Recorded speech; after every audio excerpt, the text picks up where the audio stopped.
Okay, everyone.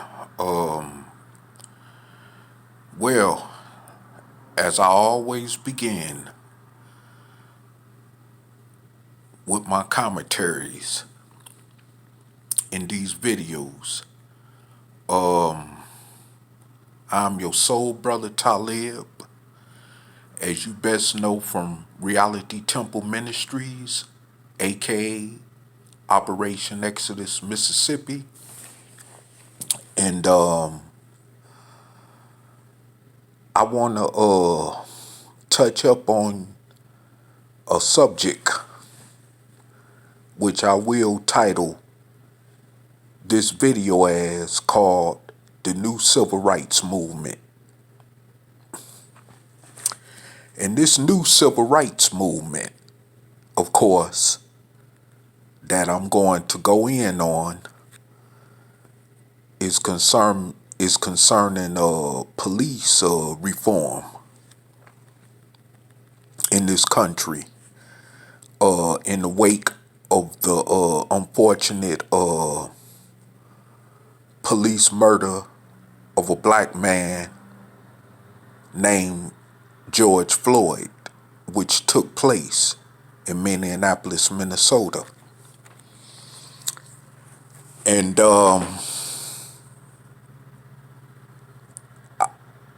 I would like to say, because the process of memorials and the funeral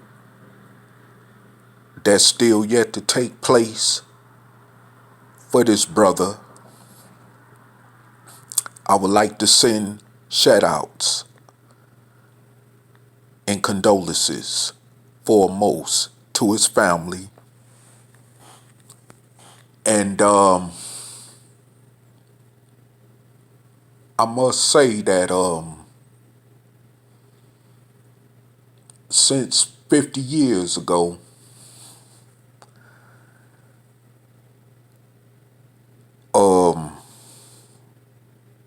since Dr. Martin Luther King Jr. and during his time of the civil rights era, which ended with him unfortunately being assassinated, basically.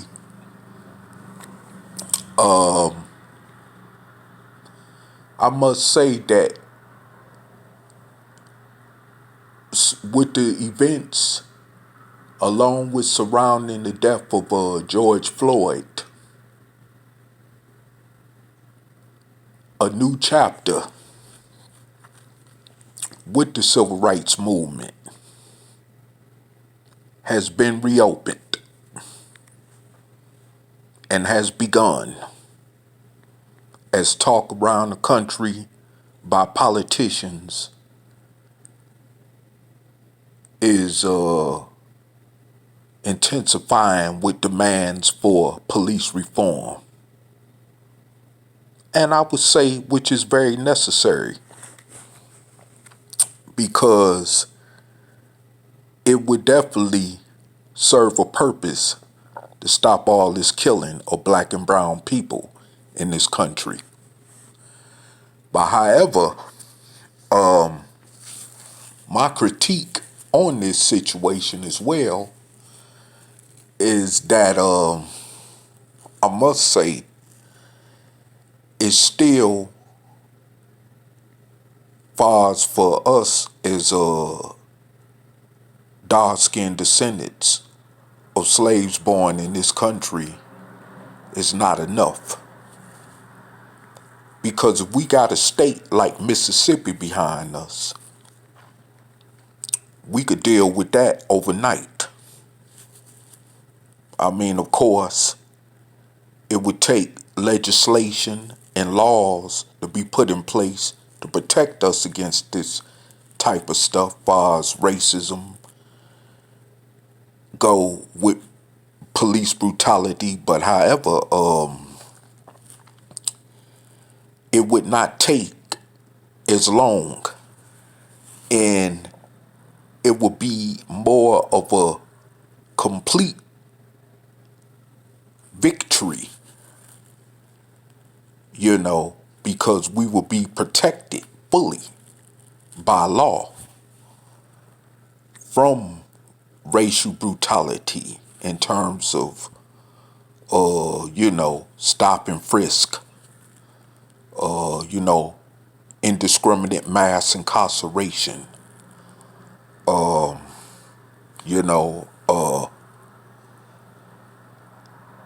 civil forfeiture of property, which was a law put in place during the 1980s war on drugs, which was left there where the police could still just run up on anybody and confiscate money from them, which is basically robbery. But because the law that's left in place,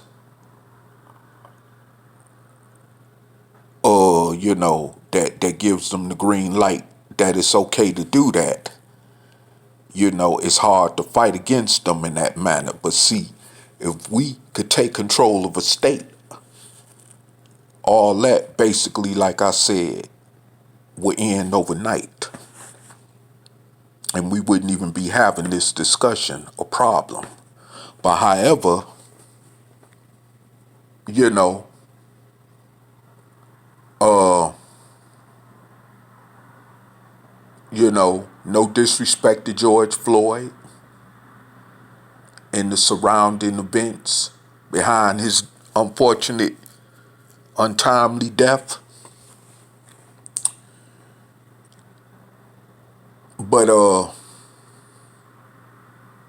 this I have to give credit to what credit due, or to where credit is due, is that it had to take a situation like this to bring things to a point where law, where you got politicians and leaders across this nation saying enough is enough. We need, to reform the so-called law enforcement system in this country. And, like I said, it's a good thing. And I don't minimize it as being a good thing either. But all I'm saying is that it, was,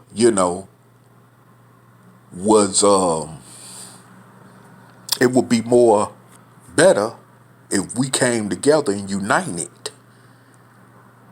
as a group of people, far as us as black people in this country, to take control of a state like Mississippi and, get a state behind us and then get a few more other states behind us to where we can seal that deal along with the other,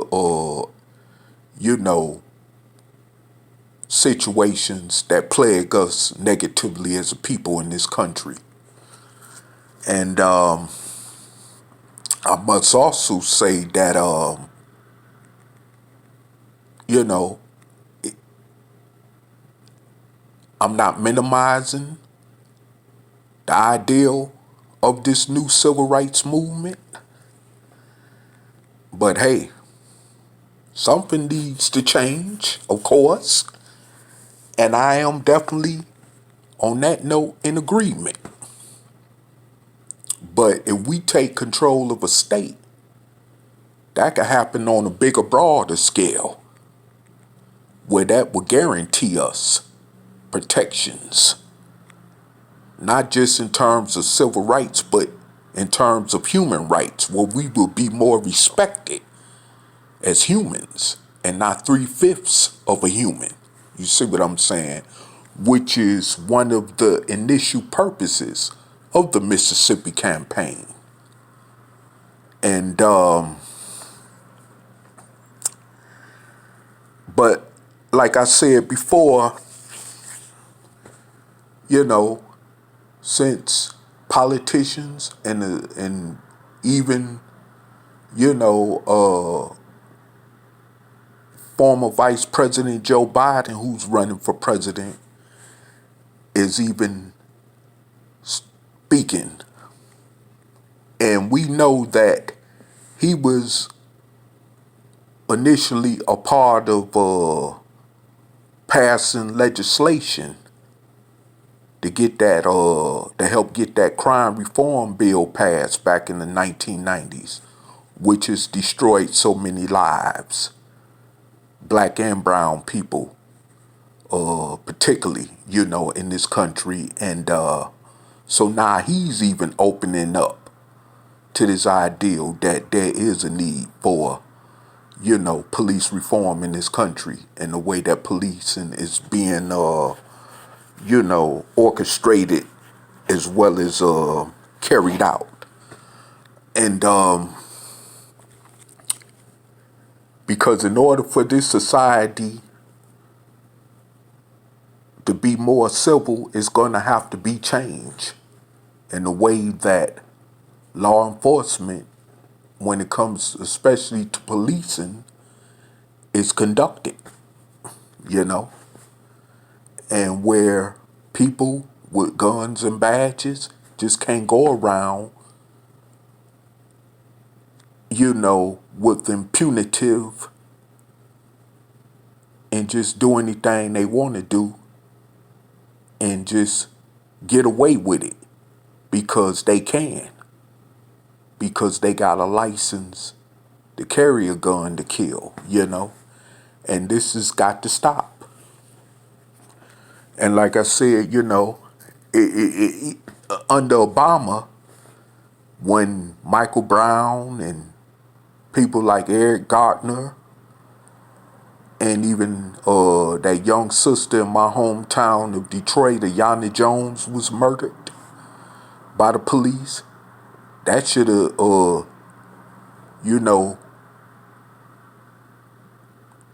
that should have been the end to all that then, when we had a half-black president in the White House who could have, signed legislation to bring on massive police reform in this country, but he didn't, which is the reality of it. And now it had to take, like I said, for somebody to replace him like Donald Trump, who had, saw the seeds to intensify this situation, to explode like it did. And like I said, what he sold not only is this going to cause more increased outrage to continue, but it's going to cause more demand to push these politicians to do what they got to do. And of course, I just want to put one thing out there. They're not doing it, like someone say, because of the morality aspect of it. They're doing it because it's about protecting their political careers. I just want to just throw that out there, They're doing this to protect their political careers. It's not about morality. Because if it was about morality, legislations of all kinds for police reform would have been put in place by now. And, but like I said, it had to take the buck to stop at the point where, George Floyd was killed because an officer couldn't take his knee off his neck. even after he was asked to by a crowd of people that was video recording him actually killing this brother in Minneapolis. And I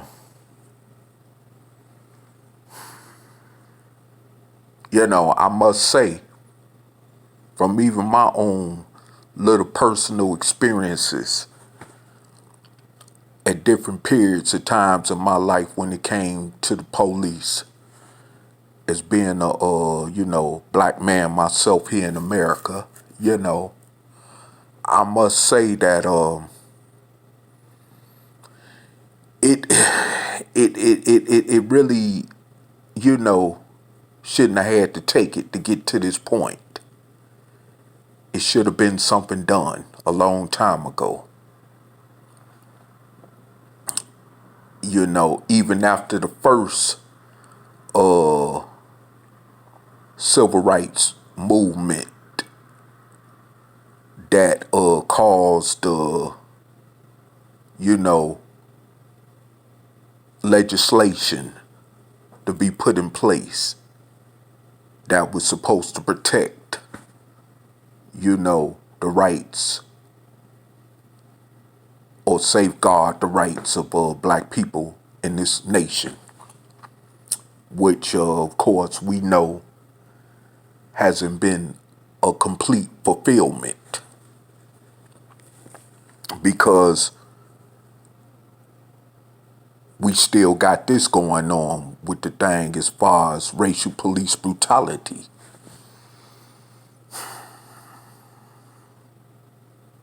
And other forms of racism all together, like I said, that's been plaguing black people for over 400 years in this nation. And I must say that,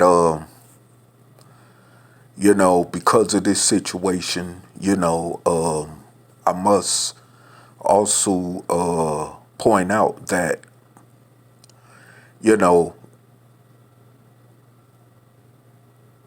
as far as this situation growing with promises by politicians, to bring in police reform that will protect not only the civil rights but the basic human rights, just to be able to live a life of existence, or just to have the right to be able to exist without having to worry about being in fear of one's life, especially because of the color of their skin.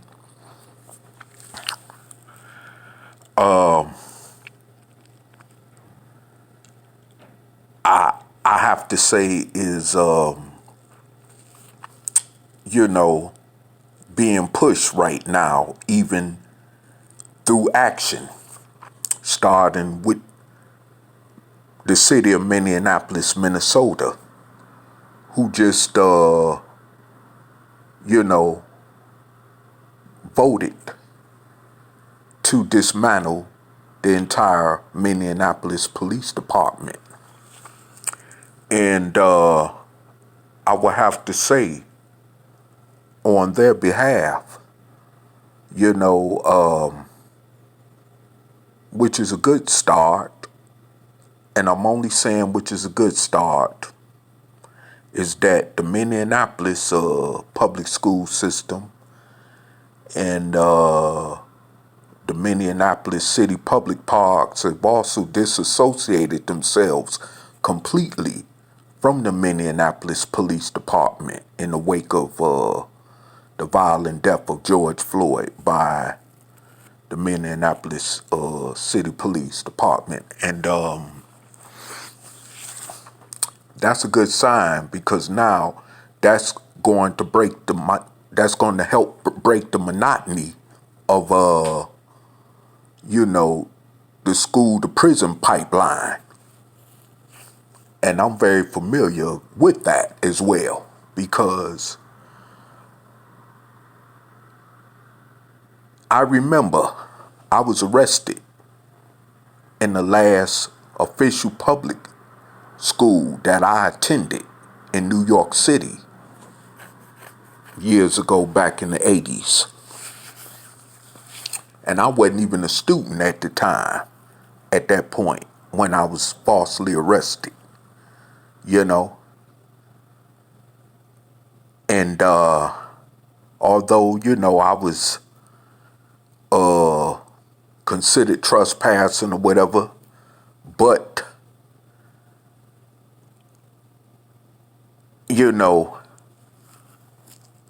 I was also apprehended because of warrants I had at the time.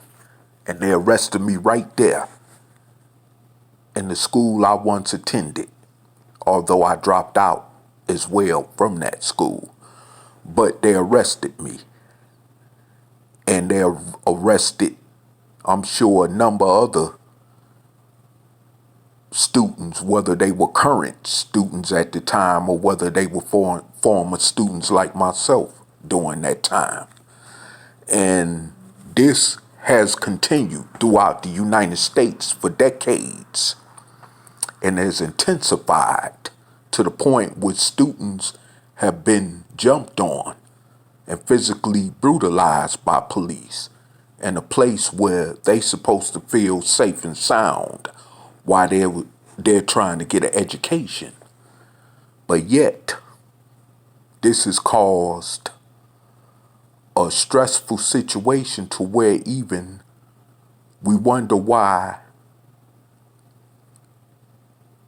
contributing factors are added in people dropping out of high school because they can't even feel safe with the police being in schools where they're trying to learn, you see.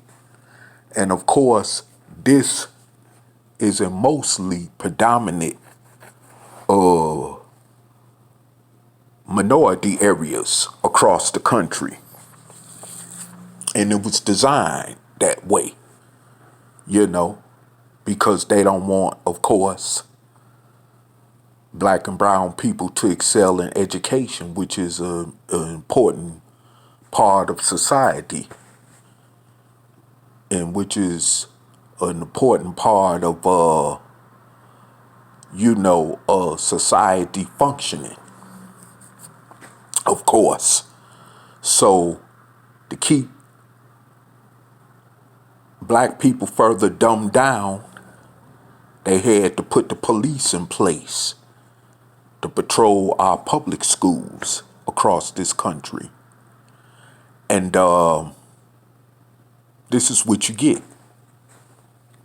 And we've seen numbers, and especially since the age of social media, we've seen numbers of times where cops have brutally beaten students, even for no necessary apparent reason, to the point where arrests resorted, even to the point where 7-year-old, 5-year-old girls were apprehended in schools and handcuffed by the police. Come on. Handcuffing a 5-year-old or an 11-year-old for what? Which should have been civilly handled by the school, and the parents without the involvement of the police. Like it was when I was a youngster going to school back in the 70s, where the teachers or the principals simply called the parents and it was dealt with from there, But like I said, with the Minnesota public school system, disassociating themselves from the Minneapolis Police Department is a good start. That can break the monotony of schools being policed not only in Minneapolis, but throughout the rest of the United States. you know, with this, unfortunate, law enforcement practices going on at, especially which is geared toward, black and brown people in this country. And, so like I said, and with that,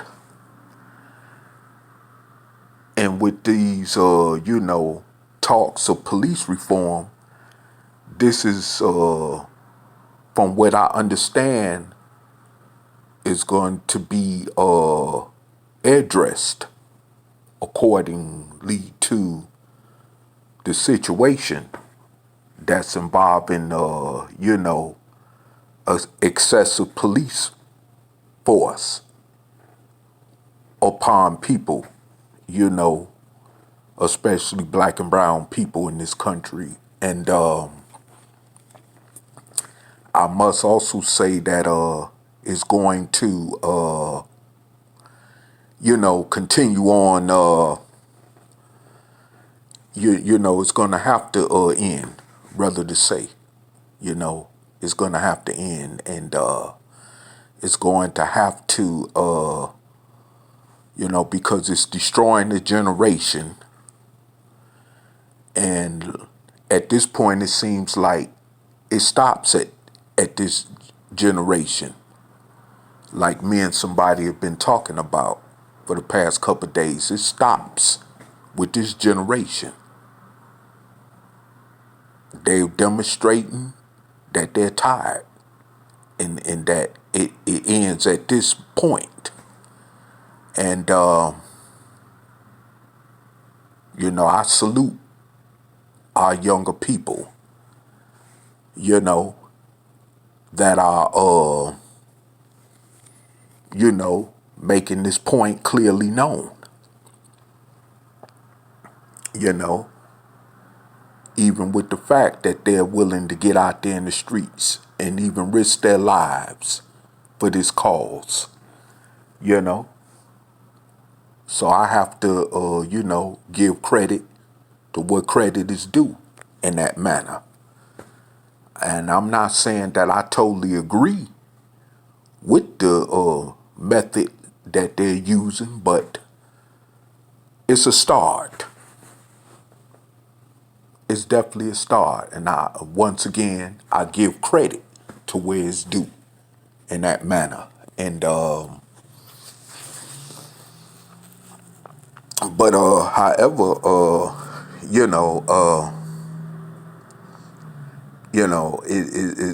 it's going to have to, come to a point where we as a people are going to have to unite to completely make sure that when legislation is put in place, far as protecting our human rights, let alone just civil rights, that we will have not only one state like Mississippi, but multiple states behind us, where we will have multiple state national guards behind us protecting us, where it'll be them working with us and not against us, as opposed to what you've seen in these, recent protests over the last 10 days across this country, in the wake of George Floyd's death at the hands of a white police officer, and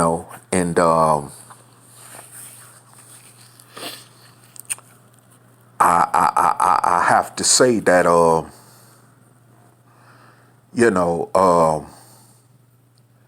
it's going to have to end, but we're going to have to also, like I say, because I speak from the platform I speak from.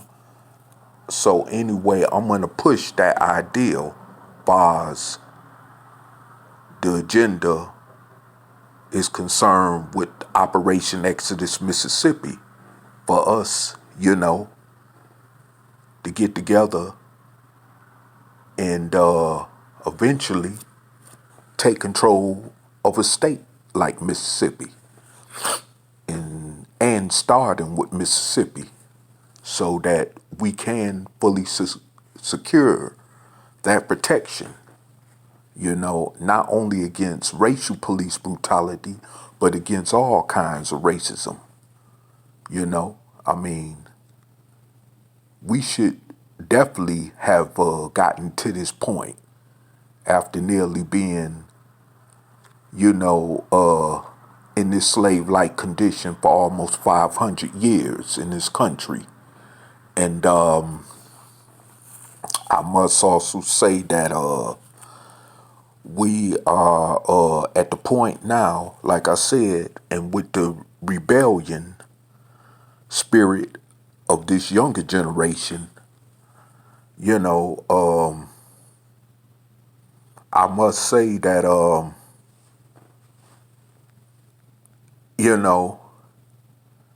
this is something that's totally new. I have to say, these events surrounding George Floyd's death is a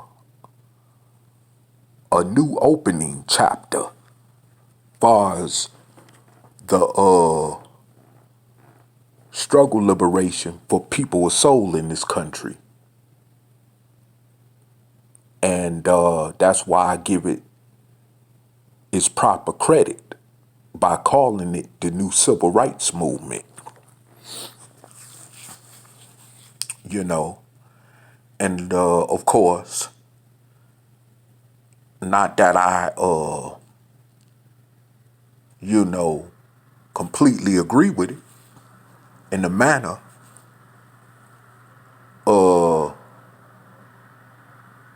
that it's, being initiated in. But however, this is also going to benefit not only black and brown people, but it's going to benefit Caucasians because they're tired too.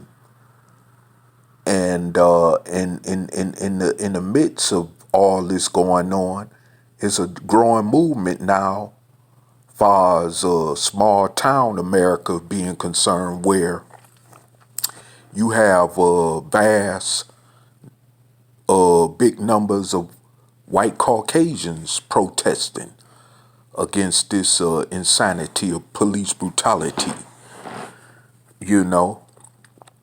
which is a form of dehumanization of the population across this country. And so, like I said, everyone is getting on board with this finally, and realizing also what black people have been saying for so long, of how so brutal,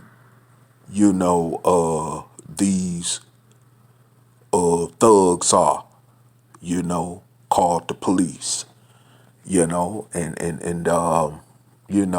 it's a good thing, like I said, that even the leadership of this country is getting on board, to recognize this, even with the, promising legislations to bring change to the way that policing is done in this country. And like I said, I support anything, that's for the good of humanity, period.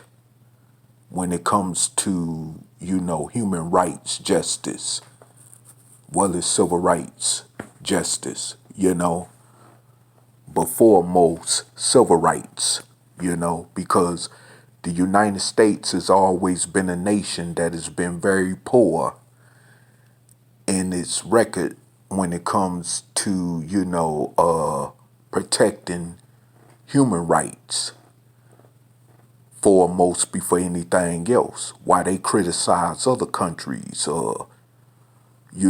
as far as them abusing the human rights of their populations when they have the biggest, human rights abuse record of all nations throughout this world. And I must also say that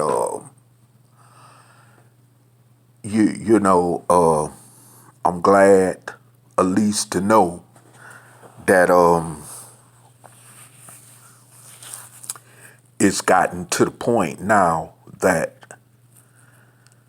not only the fact that people across this country are coming together in different races and creeds and colors and whatnot in deciding to band together against this thing called police brutality.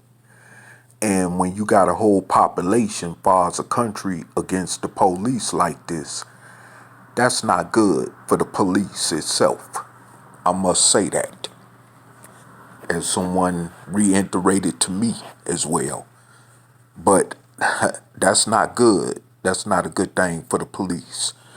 And we're seeing, like I said, a big growing movement in the wake, like I said, of the death of Brother George Floyd, which unfortunately it had to take to get to this point, you know, because a long time ago, had this been dealt with,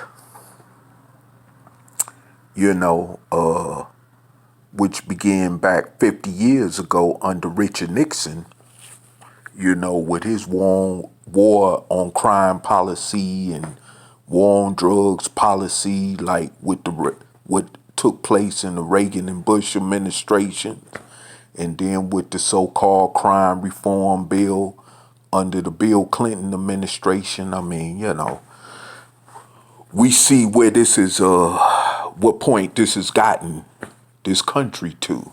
So now, yeah, it's time for change with this, you know, and of course, like I said before, in the recent past, if all this wasn't going on, you wouldn't have not only black people expatriating from the United States, but you wouldn't even have Caucasians as well expatriating from the United States, you know, and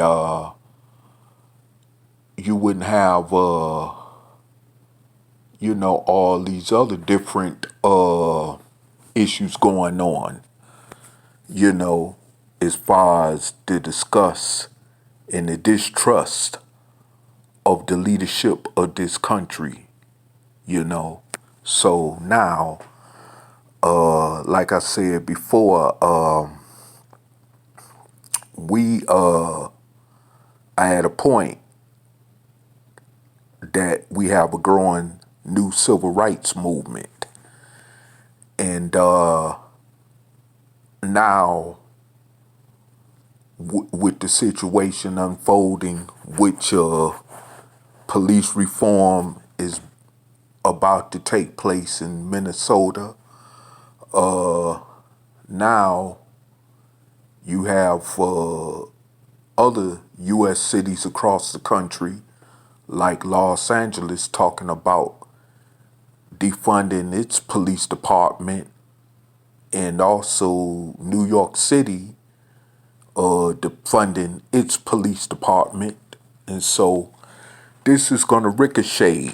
This is a situation that's about to ricochet throughout the whole entire nation, you know, and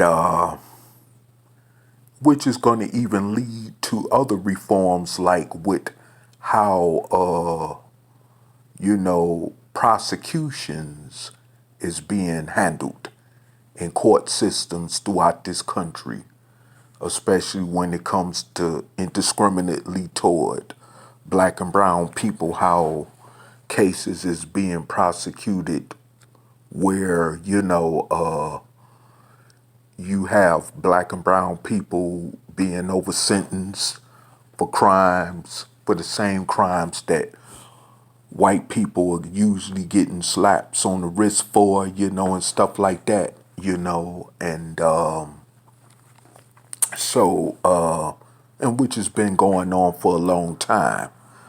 You know, which is why you see across this nation in the federal and state prison systems where black and brown people are overpopulating more so than any other group of people in this country because of the indiscriminate practices in the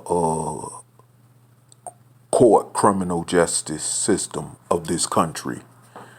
And, you know, it's going to have to be addressed. So, like I said, this is a good thing, but it's a small thing because all this could be dealt with all once for once and all if we could get a state behind us like Mississippi.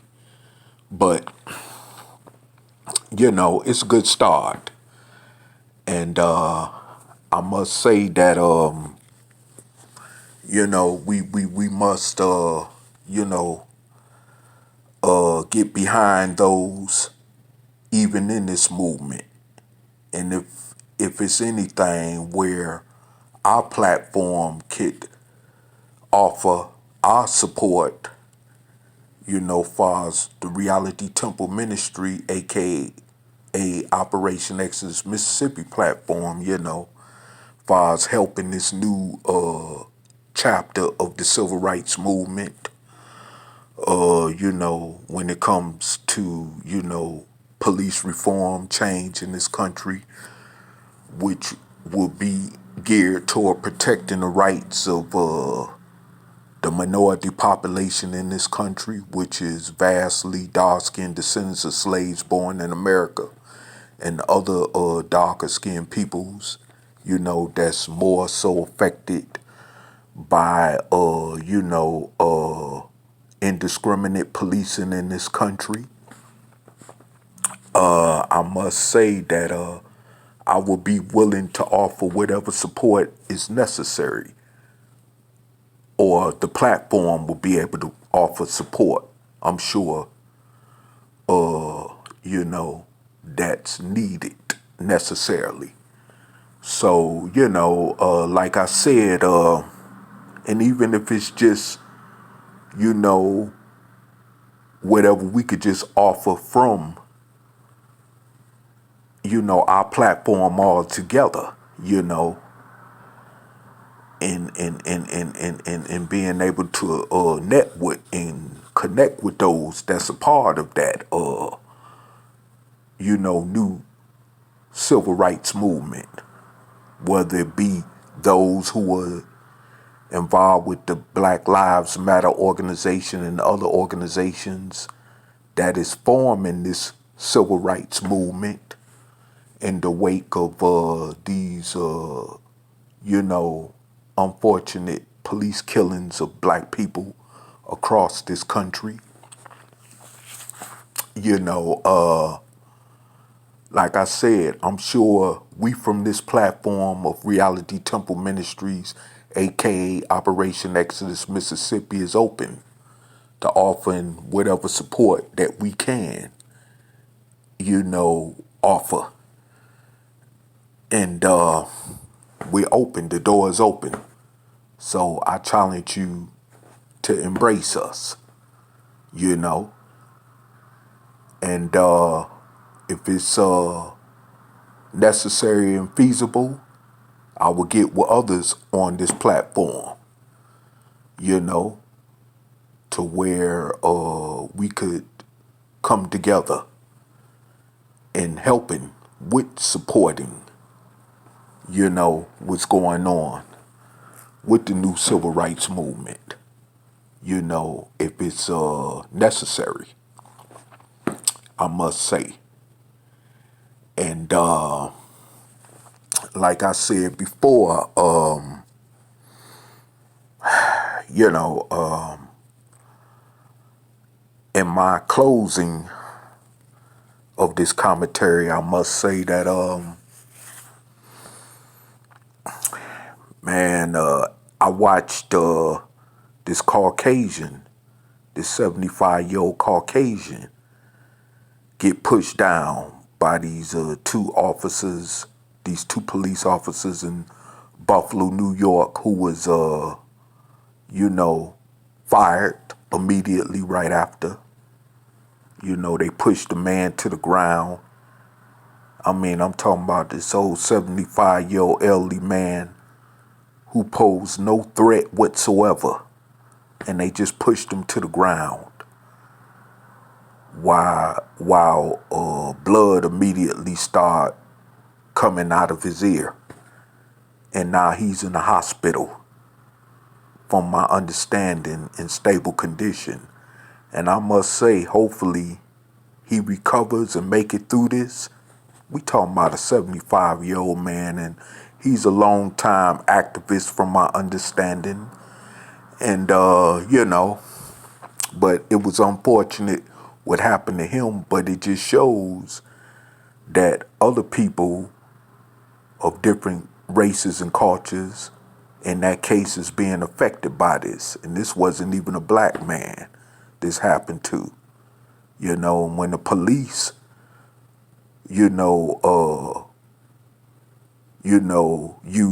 unnecessary excessive force to push him to the ground in the manner that they did, one police was offering to help pull the man off the ground, and the police, shoved him forward and told him to keep walking. Like, are you serious? You got a 75-year-old man, you just pushed down on the ground, laid out on the ground unconscious, But that just show you what kind of, people we're dealing with here in this nation, in the land of the so-called land of the free, the so-called land of justice, of freedom and justice, This is what the world is witnessing. And so, like I said before, and also too, this movement is drawing even attention worldwide, where you have protesting going on in places like London, Paris, Berlin, Germany, and, throughout the world. And all because of how this black man, George Floyd, was murdered in broad daylight, under camera action lights in Minnesota. And with that said, my last final words is to the late George Floyd, rest in peace. And with that said, I'm Aldi 5000. Peace.